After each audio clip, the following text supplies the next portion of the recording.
আর এবার নজর রাখতেই হচ্ছে ওয়েদার আপডেটের দিকে। গরমের জ্বালা দক্ষিণবঙ্গে, এই গরম একটু হলেও কমতে পারে। রবিবার থেকে রাজ্যে বৃষ্টির পূর্বাভাস, দুই বঙ্গে স্বস্তির বৃষ্টি হতে পারে জানিয়ে দিল আবহাওয়া দফতর।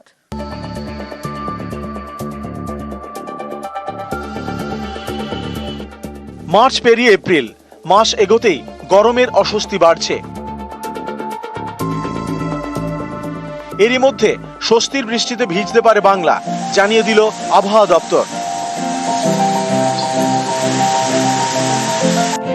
রবিবার দক্ষিণবঙ্গে বিক্ষিপ্ত বৃষ্টির পূর্বাভাস। বৃষ্টি হতে পারে উত্তর এবং দক্ষিণ 24 পরগনা, নদিয়া, মুর্শিদাবাদে।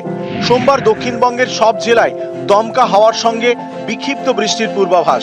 মঙ্গলবার ঝাড়গ্রাম, বাঁকুড়া, পুরুলিয়া, পশ্চিম মেদিনীপুর, পশ্চিম বর্ধমান, মুর্শিদাবাদে বৃষ্টি হতে পারে। বুধবার দক্ষিণবঙ্গের সব জেলায় বিক্ষিপ্ত বৃষ্টির পূর্বাভাস। 7 তারিখ দিন মোটামুটি ভাবে সমস্ত দক্ষিণবঙ্গের সবকটি জেলাতেই বিক্ষিপ্ত বৃষ্টিপাতের সম্ভাবনা, দমকা হাওয়া ও বজ্রপাতের সম্ভাবনাও রয়েছে। উত্তরবঙ্গে সবকটি জেলাতেই বৃষ্টিপাতের সম্ভাবনা রয়েছে। গাস্টি উইন্ড ও বজ্রপাতের সম্ভাবনা রয়েছে দার্জিলিং, জলপাইগুড়ি, কালিম্পং, আলিপুর। এই যে দক্ষিণবঙ্গের ফোরকাস্ট যেটা দিলাম, কলকাতা জেলাটাও তো দক্ষিণবঙ্গের মধ্যে, তো সেই অনুরূপ ফোরকাস্টই কলকাতা জেলার জন্য থাকবে।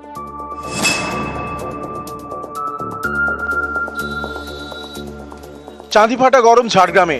শনিবার ঝাড়গ্রামে গরম 41 ছুঁয়েছে।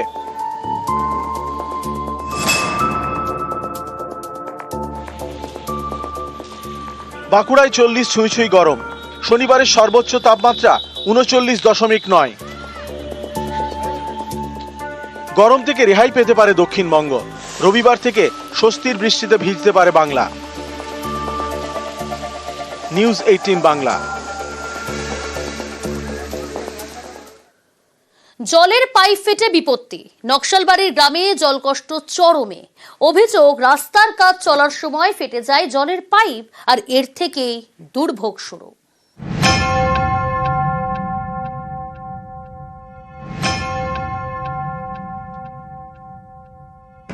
ফেটে গিয়েছে জলের পাইপ, পড়ে পড়ে নষ্ট হচ্ছে জল। অভিযোগ, এই পাইপ সারানোর নামই নেই।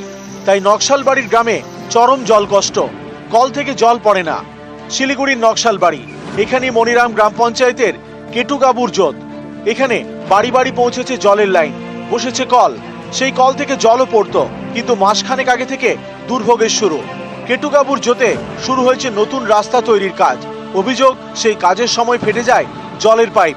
পাম্প চালালে পাইপের ফাটা অংশ দিয়ে জলের স্রোত, কিন্তু কল থেকে জল পড়ে না। অভিযোগ, এই নিয়ে জনস্বাস্থ্য কারিগরি দপ্তরের কর্মীদের বারবার জানিয়েও লাভ হয়নি, পাইপ সারানো হয়নি। তাই চরম সমস্যায় 50টি পরিবার। বাধ্য হয়ে জল আনতে যেতে হয় পাশের গ্রামে। পাইপটা ফাটলো, ওই যে ডোজার ছিল, ডোজার গাড়ি দিয়ে মাটি তুলে ওই পাইপটা ফাটিয়ে গেছে। 1 মাস হয়ে গেল, বহুত সমস্যা, পুরা জল নষ্ট হচ্ছে। জল একদম ভাসিয়ে চলে যাচ্ছে। জল আসবে বলে কল বসালো, ওই জলে নাই, জল তো রাস্তার মধ্যে এসে পাইপটা লিক হয়ে গেছে। কই নজর, টিপকল বসায় গেল, কোনো খবর নাই কারো জল আসুক না আসুক। কই ওটা খালি দেখার একটা কি শো, কল দিছি মানে জল নাই তো। 1 মাস ধরে তো রাস্তার কাজ শুরুই হয়নি। যদিও পাইপ ফাটতে পারে, ঠিক আছে, হয়তো রাস্তার কাজের ক্ষেত্রে কোনো সময় পাইপ লিকেজ হয়ে গেছে। এই ধরনের কোনো কমপ্লেন তো গ্রামবাসীর তরফ থেকে কেউ আমাদেরকে কমপ্লেন করেনি। আমি রাস্তাটা 2 দিন পূর্বে দেখতে গিয়ে আমি নিজেই দেখি যে পাইপটা কবে থেকে বললো, কিছুদিন পূর্বে থেকে। আমি নিজেই পিএইচই ডিপার্টমেন্টকে ফোন করেছি, হয়তো আজকালের মধ্যে সেটা ঠিক হয়ে যাবে। নকশালবাড়ি থেকে বিশ্বজিৎ মিশ্র, নিউজ 18 বাংলা। একটা ভালো খবর দিই আপনাদের এই বুলেটিনের শেষে। আবার মিষ্টিমুখ বাংলার। জিআই স্বীকৃতি পেল বাংলার সাদা বোঁদে।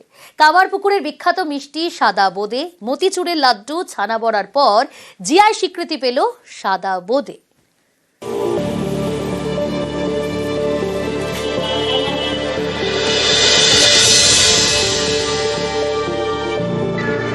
কথায় আছে, কামারপুকুর, শ্রী রামকৃষ্ণ এবং সাদা বোঁদে, এই 3 নাকি এক সুতোই গাঁথা। হুগলির কামারপুকুরের বিখ্যাত মিষ্টি সাদা বোঁদে। এই সাদা বোঁদে পেল কেন্দ্রের জিআই স্বীকৃতি।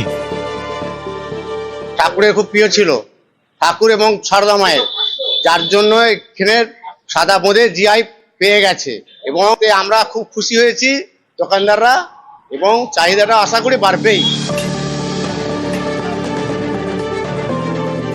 কামারপুকুরের বোঁদে, এই বোঁদের রং সাদা। কলাইয়ের ডালের গুঁড়ো এবং চালের গুঁড়ো দিয়ে এই বোঁদে তৈরি করা হয়, তাই এর রং সাদা।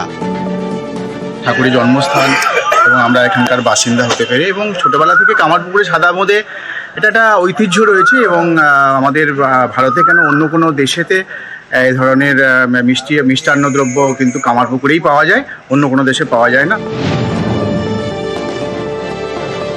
জিআই ট্যাগ অর্থাৎ জিওগ্রাফিক্যাল ইন্ডিকেশন। সম্প্রতি জিআই ট্যাগ পেয়েছে বহরমপুরের ছানাবড়া এবং বিষ্ণুপুরের মতিচুরের লাড্ডু। সেই তালিকায় যোগ হলো কামারপুকুরের সাদা বোঁদে। জিআই স্বীকৃতি মেলার পর এই বোঁদের ব্যবসার যে প্রসার আরো বাড়বে তারই আশা করছেন কামারপুকুরের মিষ্টি ব্যবসায়ী থেকে স্থানীয় বাসিন্দারা। হুগলির কামারপুকুর থেকে শুভদীপ ঘোষ, নিউজ 18 বাংলা। দেখুন, এতদিন শরীরে যে ওষুধ, প্রেশারের ওষুধ কেউ খায়, কেউ সুগারের ওষুধ খায়, সেই সমস্ত ওষুধ জাল বেরিয়েছে, ঠিক ছিল। তাও এবার শরীরে রক্ত বাড়ানোর যে ওষুধ অ্যালবুটাক, সেই ওষুধই জাল করে বিক্রি। ভাবুন একবার। এমনটাই অভিযোগ পেয়ে উল্টোডাঙ্গা, সোদপুর, বারাকপুরে অভিযান রাজ্য ড্রাগ কন্ট্রোলের অফিসারদের। ওষুধের নমুনা পাঠানো হয়েছে ড্রাগ কন্ট্রোলের ল্যাবরেটরিতে। জাল ওষুধ আটকাতে অ্যাডভাইজারি আনছে রাজ্য। কখনো হাওড়ার আমতা থেকে বিপুল জাল ওষুধ উদ্ধার হয়, গ্রেফতার সংস্থার মালিক।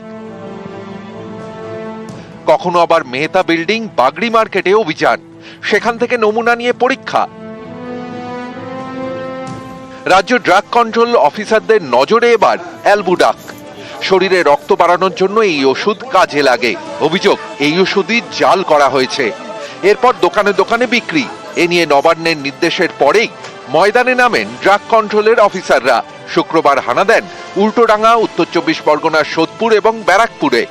ওষুধের নমুনা সংগ্রহ করেন, পাঠিয়ে দেন ল্যাবরেটরিতে।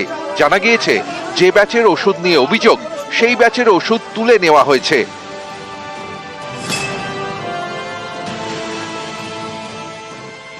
কোথাও জাল ওষুধ উদ্ধার, কোথাও জাল ওষুধ ধরতে অভিযান।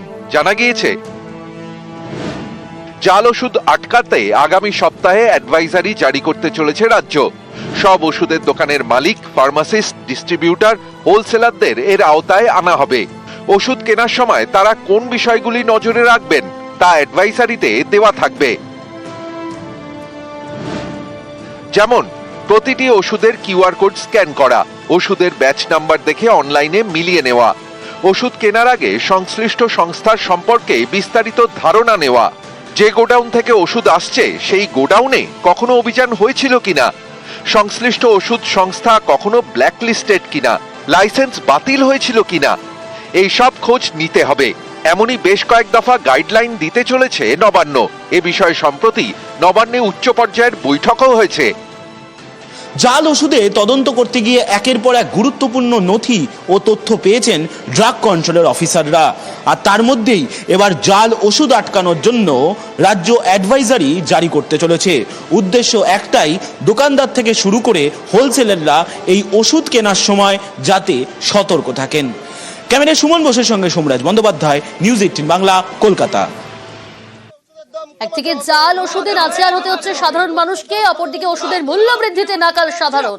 প্রতিবাদে পথে তৃণমূল, ওষুধের বর্ধিত মূল্য প্রত্যাহারের দাবি। জেলায় জেলায় মিছিল তৃণমূল কংগ্রেসে।